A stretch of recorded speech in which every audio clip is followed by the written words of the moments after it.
बिस्मिल्लाहिर्रहमानिर्रहीम और अस्सलाम वालेकुम। 1 मार्च और पाकिस्तान में जुमे की शाम। आज अभी तक की इंपॉर्टेंट खबरें और मेरा तज्जिया। सबसे पहली खबर केपी से, जहां पर अली अमीन गंडापुर 90 वोट लेकर वजीर आला मुंतखब हुए। वफादारी की नई मिसाल कायम की। पहले दिन ही तगड़े अहकामात, टोन और टैनर दोनों सेट कर दिया, पेस सेट कर दिया है। अब सबको पता है कि केपी में क्या होने जा रहा है। दूसरी खबर नेशनल असम्बली से, जो आज जंगो जदल बनी रही, जहां पर और भरपूर मज़ामत की पाकिस्तान तहरीक इंसाफ ने। जो कमी, कमज़ोरी, कोताही पंजाब में हुई, पूरी तरह से उसको बराबर किया है नेशनल असम्बली में। पाकिस्तान तहरीक इंसाफ के कारकुनान ने भरपूर मज़ामत की है। आपको अहवाल बताते हैं और आपको समझ आएगी कि आने वाले दिन इनके लिए क्यों मुश्किल आ रहे हैं। असद तूर ने भूख हड़ताल कर रखी है। 3 दिन से ज़्यादा हो गए इस मामले को। इस पर खामोश हैं तमाम लोग। बेशर्मी की बात है। इमरान रियाज को एक नए केस के अंदर इन्वॉल्व किया गया है। इसके साथ कुछ और छोटी मोटी खबरें हैं, वो आपके सामने रखेंगे। अब आते हैं खबरों की तफसील की तरफ, लेकिन उससे पहले आपको याद करवा दें कि आपने अगर अभी तक इस चैनल को सब्सक्राइब नहीं किया तो ज़रूर कीजिए, ताकि आप हमारी आवाज़ को मजबूत करें और ये दूर तक जाए। पहली खबर की तरफ आते हैं, जो कि केपी से है। अली अमीन गंडापुर 90 वोट लेकर वजीर आला मुंतखब हुए हैं। तकरीबन 106 का ऐवान है। 16 वोट के अलावा बाकी तमाम 90 वोट जो हैं वो अली अमीन गंडापुर को पड़े हैं। पाकिस्तान तहरीक इंसाफ के वफादार अली अमीन गंडापुर ने आज वजीर आला मुंतखब होने के बाद जो पहली तकरीर की है वो बहुत ही जानदार और धुआंधार तकरीर थी। सिर्फ तकरीर नहीं थी, बल्कि उसमें एक्शन मौजूद था, जो होना चाहिए था, जो पाकिस्तान तहरीक इंसाफ के वर्कर की डिमांड थी, रिक्वायरमेंट थी, मिनिमम एक्सपेक्टेशन थी। अली अमीन गंडापुर ने आज वर्कर की ज़ुबान बोली है, बग़ैर लगी लिपटी। अमूमन जो लोग इन पोजीशंस पर आ जाते हैं, पोजीशंस का तकाजा होता है, मजबूरियां होती हैं, आपको फिर लगी लिपटी बातें करनी पड़ती हैं, घुमा फिरा कर बात करनी पड़ती है। लेकिन अली अमीन ने आज साबित किया कि वो इमरान खान के वफादार साथी हैं। सीधे बल्ले से बैटिंग की उन्होंने, खुलकर बात की। सबसे पहले तो वाजे कर दिया कि 9 मई के अंदर जितनी झूठी एफआईआर्स दर्ज की गई, जो कि आपको पता है सारी ही झूठी एफआईआर्स हैं, वो उनमें किसी के पास भी कोई सबूत तो है नहीं। जैसा कि आप देख चुके हैं कि लाहौर के अंदर जो खवातीन जेलों में, अब एक एक करके उनको रिहा किया जा रहा है, वर्कर्स को रिहा किया जा रहा है।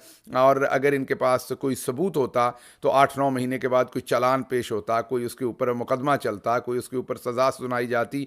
तो 9 मई तो सारे का सारा ही झूठ और फ्रॉड था। ये सिर्फ हम नहीं कह रहे, ये आपको बताते हैं कि आज नेशनल असम्बली में भी किस किस ने क्या क्या कुछ कहा है। लेकिन पहले केपी पे बात कर लें तो अली अमीन ने वज़ीर आला मुंतखब होने के बाद जो पहली तकरीर की, उसमें जो पहले चंद अहकामात उन्होंने दिए, या पहला चंद आप ये कह लें कि जो सख्त पैगाम भेजा ब्यूरोक्रेसी को, वो ये था कि 9 मई की जितनी झूठी एफआईआर्स हैं, जिनका आपके पास सबूत नहीं है, उनको फौरी तौर पर खारिज किया जाए। ये अहकामात थे 9 मुंतखब वज़ीर आला के।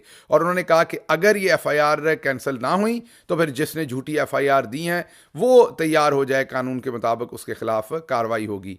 अब यहाँ पर देखने वाली बात आपके लिए ये है कि इसका मतलब है कि तमाम एफआईआर्स ही केपी में कैंसिल हो जाएंगी, क्योंकि सबूत तो किसी एक का भी नहीं है।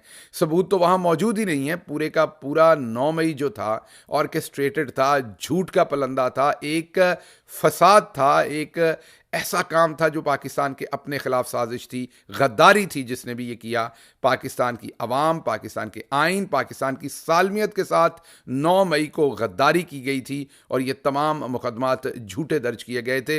यहाँ मैं आपको ये भी बता दूँ, आल्दो की ये बात आज जुनैद अकबर साहब ने भी की, मैंने चंद दिन पहले आपके सामने ये अपने एक वीलॉग में भी रखी थी। 25 लोगों को शहीद किया गया था 9 मई को पाकिस्तान तहरीक इंसाफ के। जी हाँ, किसी और की शहादत नहीं हुई थी, और अल्लाह का शुक्र है किसी की नहीं हुई थी, होनी भी नहीं चाहिए। सभी माँ हमारी माँओं के बेटे हैं, ना किसी लॉ इन्फोर्समेंट के एहलकार की, ना किसी फ़ौज के एहलकार की, ना किसी पुलिस के एहलकार की। लेकिन पाकिस्तान तहरीक इंसाफ के 25 जो वर्कर्स थे उनकी शहादत हुई थी 9 मई को। लाशें तहरीक इंसाफ ने उठाई थी और मुकदमात भी तहरीक इंसाफ पर ही बना दिए गए थे। तो 25 मैयतें, 25 लाशें उठाने वाली पार्टी के मुंतखब वज़ीर आला ने आज ये बड़ा बयान असम्बली के अंदर दिया है कि तमाम जाली FIRs को फौरी तौर पर ख़त्म किया जाए। दूसरा उनका जो बयान था वो ये था कि अगर कोई समझता है कि हमें हक लेना नहीं आता तो हमें हक लेना भी आता है और छीनना भी आता है। तीसरा, उन्होंने पूरी असम्बली के अरकान से ये हल्फ लिया खड़े करके कि हम ना करप्शन करेंगे, ना करप्शन को बर्दाश्त करेंगे। अली अमीन ने कहा कि वो तमाम लोग जो ये समझते हैं कि वो करप्शन के ख़िलाफ़ खड़े होंगे, वो उठ के खड़े हो जाएं और मेरे साथ कुरान पर हल्फ दें कि ना वो करप्शन करेंगे और ना ही उसे बर्दाश्त करेंगे। उन्होंने अपने वर्कर को मुखातिब करके कहा कि आप हमारी टीम है, आपने हमें बताना है कहाँ करप्शन हो रही है, लेकिन सबूतों के साथ, बगैर सबूत के नहीं। जहां आपके पास सबूत हो आपने आवाज़ उठानी है और हम आपके साथ हर हद तक जाएंगे करप्शन रोकने के लिए। फिर अली अमीन ने अगला ऐलान ये किया कि 1 रमज़ान से हेल्थ कार्ड KP में दोबारा बहाल होने जा रहा है। उन्होंने कहा कि ये इमरान खान का ख्वाब था, KP के लोगों को एक तोहफा था। हेल्थ कार्ड गरीब के लिए एक बहुत बड़ी सहूलत थी जिसको बंद किया गया था। 1 रमज़ान से पूरे KP में दोबारा हेल्थ कार्ड का सफ़र वहीं से शुरू होगा जहां पर इसे बंद किया गया था। बड़े बोल्ड आज ऐलानात किए हैं, बोल्ड पेस सेट किया है, बोल्ड टोन और टेनर सेट किया है अली अमीन ने। जो ये समझ रहे थे कि शायद वज़ीर आला बन के वो पार्टी के साथ उस तरह की वफादारी ना कर सकें, अपने मौक़िफ़ पर उस तरह से ना खड़े हो सकें, आज बहुत ही सख्त पैगाम उन्होंने वापस भेजा है और ये बताया है कि ऐसा कुछ नहीं होने वाला। वही होगा जो पाकिस्तान तहरीक इंसाफ का नज़रिया और वर्कर चाहता है, और वफादारी होगी और इमरान खान से दबाकर वफादारी होगी। इसके साथ साथ दूसरी खबर जो आपके सामने रखेंगे वो नेशनल असम्बली से है। कौमी असम्बली आज एक मैदान जंग बनी रही। जी हाँ, पाकिस्तान तहरीक इंसाफ के जो वहाँ पर अरकान थे बिफर गए और भरपूर परफॉर्मेंस उन्होंने दी और ऐसी ऐसी तकारीर हुई जो शायद एक्सपेक्ट नहीं की जा रही थी।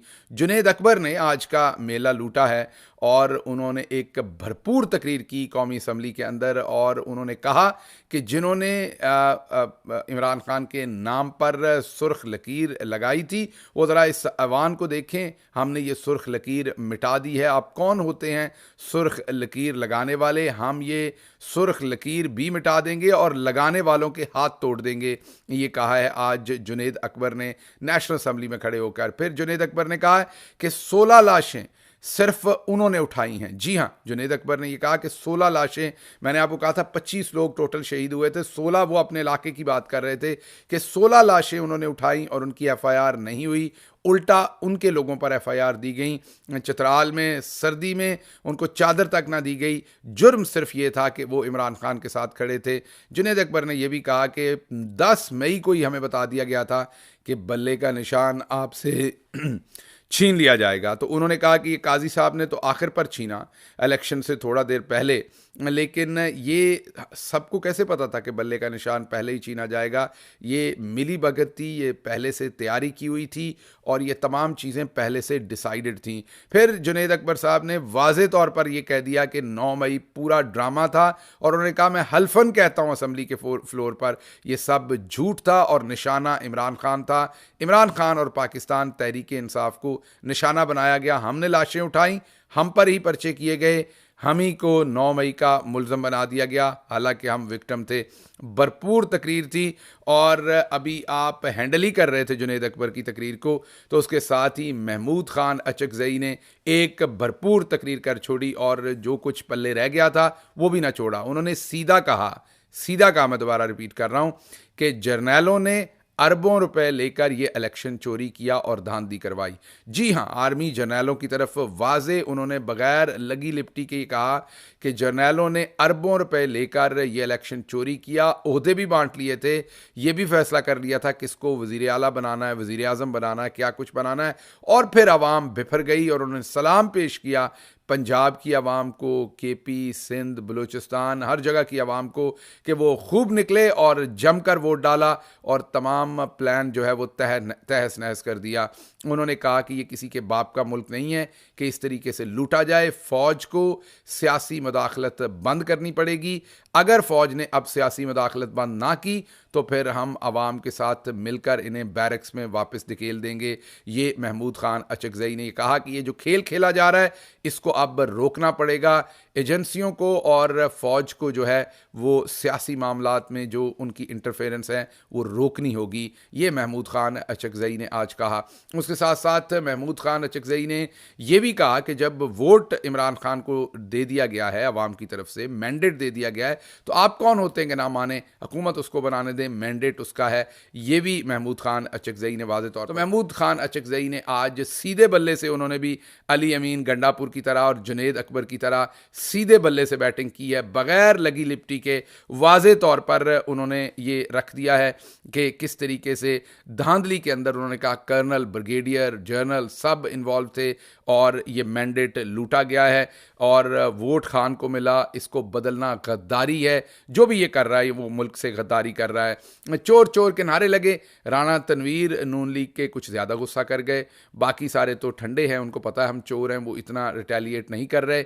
और जब चोर चोर के नारे लग रहे थे तो पीपल्स पार्टी उसको इंजॉय करती है और नून लीग ज़रा थोड़ा सा गुस्सा करती है उसके ऊपर। और नून लीग में राणा तनवीर को ज़्यादा गुस्सा आ रहा था तो उन्होंने पहले महमूद अचकज़ई के साथ बदतमीज़ी करने की कोशिश की और उसके बाद डॉक्टर निसार जट फैसलाबाद से जीते हुए हैं, राणा सनाउल्लाह को जिन्होंने हराया था, उनके ऊपर और उमर अयूब पर हमला करने की कोशिश की। नून लीग वालों ने खुद से ही तय कर रखा था कि जब मैं उठूं तो मुझे बिठा लेना, क्योंकि अगर राणा तनवीर निसार जट के पास जाते तो मैं बड़े वाज़े तरीके से कहता हूं कि राणा तनवीर को ना ऑर्थो डेंटिस्ट की ज़रूरत पड़ती, ना दूसरे डेंटिस्ट की ज़रूरत पड़ती। डॉक्टर निसार हैं तो नहीं डेंटिस्ट, वो दूसरे डॉक्टर हैं, लेकिन दांतों का मुकम्मल इलाज राणा तनवीर साहब का वहीं असम्बली के फ्लोर पर हो चुका होता। बहरहाल आज उनकी तगड़ी तकरीरें थी, जुनैद अकबर की, महमूद खान अचकज़ई की, और फिर आज इस जाली तरीके से वहाँ पर स्पीकर और डिप्टी स्पीकर का इलेक्शन भी करवाया गया और स्पीकर के लिए पाकिस्तान तहरीक इंसाफ की तरफ से आमिर डोगर उम्मीदवार थे। 91 वोट उनको मिले कौमी असम्बली से स्पीकर के लिए, और दूसरी तरफ अयाज सादक को 191 वोट मिले, 191 वोट उनको मिले। और आमिर डोगर ने अपनी तकरीर में कहा कि अगर यहाँ पर मैंडेट असल हो, जो कि लूटा नहीं गया, असल मैंडेट हो, तो 180 सीटें हमारी हैं और ऊपर ख़वातीन की सीटें मिला के 225 से 228 सीटों के ऊपर मुझे आज वोट मिलते। आपके जो 191 निकले हैं, आपके 90 से भी कम होने थे 7 पार्टीज मिला के, और मेरी अकेली पार्टी के 225-228 वोट होने थे। अगर यहाँ पर धांधली ना हुई होती, मैंडेट चोरी ना हुआ होता, तो आज स्पीकर मैं होता। मैंडेट जिन्होंने चोरी किया है उसको वापस लेंगे और आपको किसी सूरत ये मैंडेट जारी रखने नहीं देंगे। जुनैद अकबर ने भी कहा कि असम्बली ऐसे नहीं चलेगी जब तक, अगर किसी को लगता है कि हम असम्बली चलने देंगे तो हम हर रोज़ यहाँ पर एहतजाज करेंगे, हर रोज़ आवाज़ बुलंद करेंगे। जब तक मैंडेट चोरी वापस नहीं की जाती ये असम्बली नहीं चलने दी जाएगी। बहरहाल इससे एक चीज़ तो सामने वाज़े आती है कि हमारे पंजाब के अंदर, ये मैं पार्टी के अंदर भी मशवरा दूंगा कि हमें फौरी तौर पर रिफ्रेशर कोर्स के लिए अपने पंजाब असम्बली के मेंबरान को फौरी तौर पर कौमी असम्बली भेजना पड़ेगा और उसके साथ साथ केपी के असम्बली भेजना पड़ेगा। चलें, केपी में तो आप कह सकते हैं हुकूमत आ गई, वहाँ रवैया डिफरेंट होगा।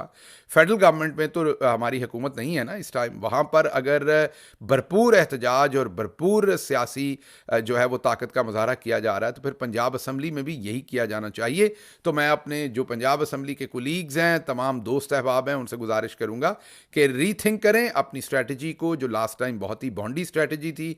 जिस तरीके से आपने फ्री रन दिया मरियम नवाज को और मलिक अहमद खान, जो कि ये बात मानना पड़ेगा कि डील्स और नेगोशिएशन के चैंपियन हैं, उन्होंने आपको चारों शाने चित किया। उस दिन आपको बेवकूफ़ भी बनाया, आप से असम्बली हाल भी खाली करवाया, आप को बड़े तरीके से उन्होंने सियासी तौर पर मात दी और आप एहतजाज भी ना कर सके। तो मैं उम्मीद करता हूं कि इस दफ़ा वहां पर स्ट्रेटजी चेंज होगी और बिल्कुल उसी तरह से जैसे नेशनल असम्बली के अंदर भरपूर आवाज़ उठाई जा रही है, एक्सपोज किया जा रहा है धांधली को, बिल्कुल उसी तरीके से पंजाब असम्बली में भी यही काम अब अगर इजलास हुआ तो, क्योंकि मुझे पता नहीं कि इजलास करवाने की उनको ज़रूरत पड़े या ना पड़े, कई महीने तक वो कर सकते हैं, इजलास ही ना करवाएं। तो आपने एक बहुत गोल्डन मौका ज़ाया किया है, बहुत बड़ी सियासी गलती और हमाकत हमने की है जो हमें नहीं करनी चाहिए थी वहां पर।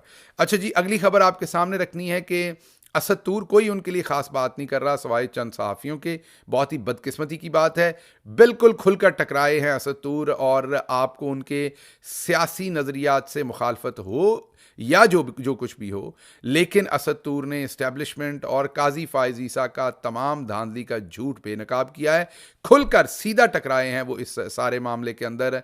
और इस टाइम वो भूख हड़ताल पे हैं क्योंकि उन्हें जाली तरीके से जेल में रखा गया है, जिसमें काजी साहब भी शामिल हैं उनको रखवाने के लिए। असद तूर साहब इस टाइम भूख हड़ताल पे हैं पिछले 72 घंटों से। उनके लिए आवाज़ भी उठाइए और दुआ भी कीजिए कि उनके मामलात दुरुस्त हों।